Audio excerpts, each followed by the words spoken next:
मित्रों नमस्कार, मेरे चैनल रुद्र न्यूज़ में आपका स्वागत है। आज आपने देखा कि कांग्रेस जो है, जब से राहुल गांधी डिस्क्वालीफाई हुए हैं तब से बहुत अभियान चला रही है, आंदोलन कर रही है कि इनकी जो सदस्यता रद्द की गई है लोकसभा से, उसे बहाल किया जाए, या इस पर आलोचना की जा रही है सरकार की।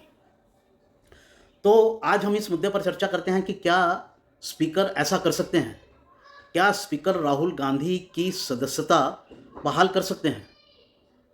इसका ये एक लीगल क्वेश्चन है और इसका उत्तर जो है वो है ना, वो नहीं कर सकते। क्यों? क्योंकि ये कानून है, रिप्रेजेंटेशन एक्ट में ये कानून है जिस पर सुप्रीम कोर्ट की मोहर लगी हुई है कि कोई भी जन नेता, एमपी, एमएलए या एमएलसी, अगर वो दोषी ठहराया जाता है किसी भी मामले में जिसकी सज़ा 2 साल है, तो वो स्वतः ही जो है उसकी जो सांसदी है या विधायकी है वो समाप्त हो जाती है। अगर वो समाप्त हो जाती है तो इसमें लोकसभा स्पीकर क्या कर सकते थे? सरकार का तो वैसे ही कोई रोल नहीं है, क्योंकि सांसदी या विधायकी समाप्त करने का जो अधिकार है सांसद के केस में वो लोकसभा स्पीकर के पास है या राज्यसभा के सभापति के पास है, और विधायकी में वो रिस्पेक्टिव हाउस जो है, निचला सदन है या उचला सदन है, ऊंचा सदन है, उसके सभापति के पास है, उसके जो अध्यक्ष हैं उस सदन के, उनके पास है। तो ये अधिकार सरकार के पास तो है ही नहीं। दूसरा, इसमें जो सदन के अध्यक्ष हैं उनका कितना रोल है? उनका भी रोल कोई बहुत बड़ा नहीं है इसमें, क्योंकि ये तो कानून है कि जो सज़ा में आ गया उसकी सदस्यता स्वतः ही जाएगी। अब इसमें ओम बिरला भी कुछ नहीं कर सकते थे, सदस्यता तो गई, उनको सिर्फ एक नोटिस देना था, फॉर्मलाइज करना था, और वो उन्होंने फॉर्मलाइज कर दिया एक नोटिस के जरिए, वो अधिसूचना डालकर उन्होंने उसको फॉर्मलाइज कर दिया। ये स्पीकर के अधिकार में भी नहीं है, क्योंकि सुप्रीम कोर्ट का वर्डिक्ट है कि जिस समय, जिस क्षण उनको दोषी ठहराया जाता है, जिस क्षण किसी अदालत का जज उस व्यक्ति को, उस जननेता को दोषी ठहराता है, उससे अगले क्षण से ही उनकी सांसदी या विधायकी चली जाती है। अब बाकी काम जो सदन के अध्यक्ष का रहता है वो उसको सिर्फ फॉर्मलाइज करना रहता है। तो फिर सवाल ये उठता है कि कांग्रेस पार्टी या विपक्षी दल या राहुल गांधी सरकार को क्यों गालियां दे रहे हैं, मोदी को क्यों गालियां दे रहे हैं, स्पीकर को क्यों गालियां दे रहे हैं? गाली तो आपको सुप्रीम कोर्ट को देनी चाहिए, जिसने इस तरह के कानून को दुरुस्त किया। और जब ये कानून बना होगा तब उस समय तो बीजेपी की सरकार भी नहीं थी जिसने ये कानून बनाया, आपको ध्यान में रखते हुए। तो ये स्पीकर के हाथ में नहीं है, ये किसी के हाथ में नहीं है। इसलिए ये जो आंदोलन है ये पॉलिटिकल आंदोलन हो ही नहीं सकता। स्पीकर के हाथ में ही नहीं है कि कोर्ट के इस फैसले को रद्द करके आपकी सांसदी को बहाल कर दे। जब ये बात साफ हो जाती है तो फिर सवाल ये उठता है कि इसको पॉलिटिकल आंदोलन क्यों बनाया जा रहा है, पॉलिटिक्स क्यों की जा रही है, या पॉलिटिकल अपोनेंट्स पर हमले क्यों किए जा रहे हैं, जैसे बीजेपी पर, मोदी पर, ओम बिरला पर वगैरह वगैरह। कारण ये है कि कांग्रेस और राहुल गांधी इस पर विक्टिम कार्ड प्ले करना चाहते हैं। वो लोगों को ये बताना चाहते हैं कि हमें पॉलिटिकली त्रस्त किया जा रहा है, हमें पॉलिटिकली फंसाया जा रहा है, जबकि फैसला कोर्ट का है। आप कहते हैं कि मोदी ने ये कहा तो उन पर मुकदमा क्यों नहीं है? अरे कोई सरकार अपने आप पर मुकदमा थोड़ी करेगी, कोई व्यक्ति अपने आप पर मुकदमा थोड़ी करेगा। अगर आपको लगता है कि मोदी के वचन गलत हैं तो आप जाइए किसी कोर्ट में केस फाइल कीजिए, कोर्ट उस पर ऑर्डर देगा। तो इस समय कांग्रेस जितनी भी बातें कर रही है वो सब इलॉजिकल है, उनमें लॉजिक नहीं है। उनमें पॉलिटिकल मंशा हो सकती है, उनमें लॉजिक नहीं है।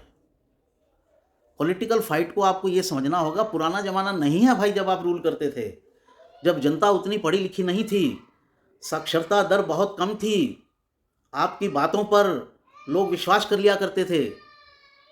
अब लोग समझदार हैं, पढ़े लिखे हैं, मिडिल क्लास कितनी बड़ी है, वो सब पढ़े लिखे लोग ही पैसा कमाते हैं, वही मिडिल क्लास है। वो समझते हैं इन नुक्तों को, इन बारीकियों को वो समझते हैं कि भाई कोर्ट का फैसला है तो रिलीफ लेना है तो कोर्ट में जाइए। तब सवाल ये है कि राहुल गांधी का आगे का रास्ता क्या हो सकता है। राहुल गांधी का आगे का रास्ता बमार्फत कोर्ट ही हो सकता है, कोर्ट के ज़रिए ही हो सकता है कि वो कोर्ट में जाएं और सेशन कोर्ट में जाकर इस डिसीज़न को पलटवाएं, सज़ा कम करवाएं, सज़ा कम करवाएं और जो उनको दोषी ठहराया गया है अपने आप को दोष मुक्त करवाएं। ये दो अलग अलग चीज़ें हैं, सज़ा और दोषी। अपने आप को दोष मुक्त भी करवाना पड़ेगा, सज़ा भी कम करवानी पड़ेगी या छुड़वानी पड़ेगी। तो ये लीगल प्रोसेस है और कांग्रेस ने अब तक जो है लीगल प्रोसेस जो है वो स्टार्ट नहीं किया है। इसका रास्ता वही है।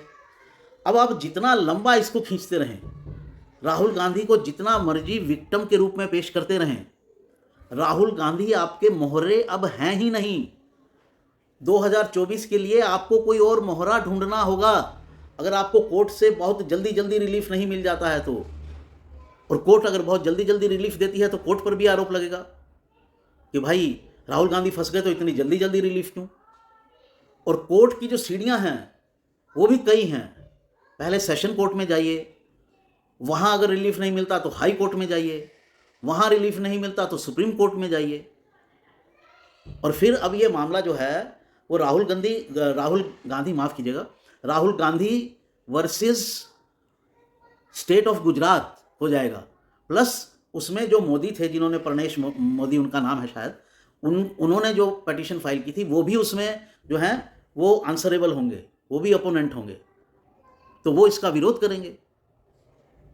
तो कांग्रेस पार्टी को लीगल बैटल की तैयारी करनी चाहिए और साथ में एक अल्टरनेटिव प्लान बनाना चाहिए कि अगर राहुल गांधी को रिलीफ नहीं मिलता है और 2024 का चुनाव वो नहीं लड़ पाते हैं तो अल्टरनेटिव फेस कौन होगा अपोजिशन का।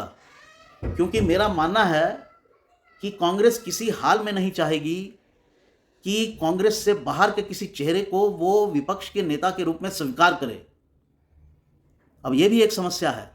तो कांग्रेस के सामने दोनों समस्याएं हैं, लीगल भी और पॉलिटिकल भी।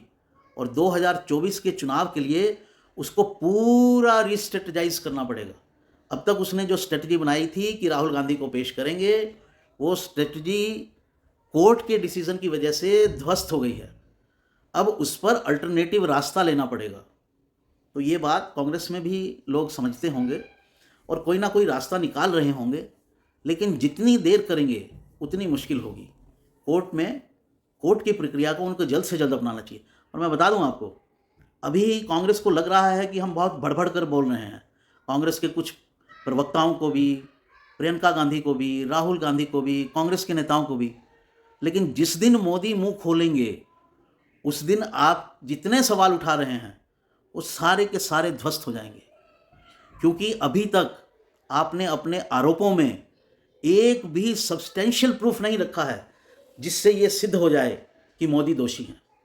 साक्ष्य नहीं है, आरोप हैं। ये आरोप आपका 2004 में चल गया था जब आपने फर्नांडिस के खिलाफ कफन घोटाले में आरोप लगाए थे और बात कुछ बन गई थी। लेकिन उस जीत के कारण कई और भी थे, खाली ये नहीं था। तो उससे सीख मत लीजिए और ये गलती मत कीजिए और तथ्यों के आधार पर, लॉजिक के आधार पर बीजेपी के सामने सवाल उठाइए। अभी कोई सवाल नहीं है आपका। आज की तारीख तक आपके पास एक भी लॉजिकल क्वेश्चन नहीं है जो बीजेपी को परेशान करता हो। आप समझ रहे हैं कि आपके पास अडानी का मुद्दा बहुत बड़ा मुद्दा है।